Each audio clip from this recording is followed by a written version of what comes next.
আসসালামু আলাইকুম, সবাই কেমন আছেন? মনে কিন্তু আলহামদুলিল্লাহ ভালো আছি। নতুন আরেকটা ভিডিও লই চলেছি মই আপনাকে বরিশালে রাফা। আর যেহেতু অনেক দিন থেকে ভিডিও আইতেছে না, প্রায় 10 দিন হয়ে গেছে কোনো ভিডিও আইতেছে না। আসলে ব্যস্ততার কারণে মই কোনোদিন কল্পনাও করি নাই যে এত ব্যস্ত হয়ে যাবো যে আমি ভিডিও দিতে পারবো না। আসলে এই খারাপও লাগতে আছে, ভিডিও না দিতে পারলে ভালোও লাগে না, কারণ কি অনেক দিন থেকে এটার সাথে মুই সংশ্লিষ্ট আছি, সেই জন্য একটু খারাপ খারাপ লাগতে আছে, বুঝছেন।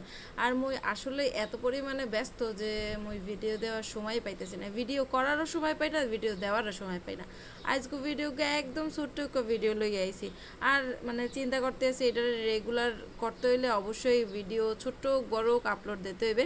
যাই হোক, মোরা উত্তরা থেকে এই যে দেখেন 18 নম্বর সেক্টরের ভিতরে চলে, তো এই জায়গায় আর কি সুন্দর করে এই যে বিল্ডিংয়ের রঙগুলোই কিন্তু মোর দ্বারা ইন্টারেস্টিং লাগে। দেখেন তো একদম এক সারিতে সুন্দর। আর এই জায়গায় নিচে নাইমা আডনের একটা মজা আলাদা। আর হইছে যে মেট্রো রেলে বইয়ে যে সিনারি দেখা যায়, মাশাআল্লাহ।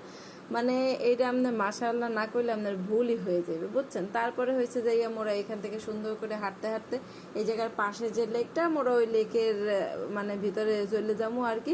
কারণ হয়েছে যে আকাশেরটা এত সুন্দর আনলে মনে হইতেছে কি জানেন, আপনার শরৎ, একদম শরতের একটা আকাশের ফিল পাইতে আসলাম। তার মধ্যে এরকম হাঁটা হাঁটা ফ্যামিলির মধ্যে দিয়ে আর কি, সব ফ্যামিলি মিললে, মোরা তো ফ্যামিলিতে 3 জন, তো এই সবাই মিললে হাঁটা চলা, একটু ঘোরাঘুরি করা, একটু আনন্দ ফুর্তি করা, এইটাই হয়েছে জীবন আসলে। সবাই চেষ্টা করবেন সবাই সবার পরিবারের সময় দেওয়ার জন্য।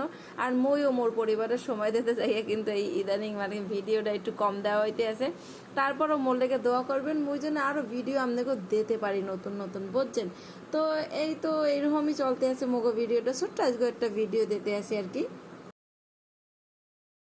লেকের ধারে যাই আর কি, লেকের এই জায়গায় পানি, পানিতে প্রচন্ড মাছ দেখতেছিলাম। পানিটা নোংরা, একটু গন্ধ আসতেছিল, একটু না অনেকটাই গন্ধ আসতেছিল, কিন্তু এই জায়গায় মাছ, জায়গায় জায়গায় মাছ একদম কিলবিল কিলবিল করতেছিল।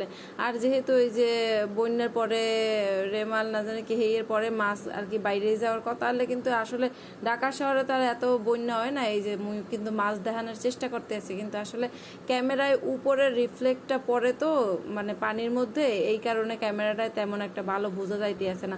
যাই হোক, তবুও দেখানোর চেষ্টা করছি। আর এই যে মোরা কিন্তু মোগো নিজেকে খাওয়ান মাছে দিয়ে দিতেছি, বুঝছেন। তো ভালো থাকবেন, মোগো লগে থাকবেন, নতুন ভিডিও লই আবার চললে মই আপনাকে বরিশালে রাফা।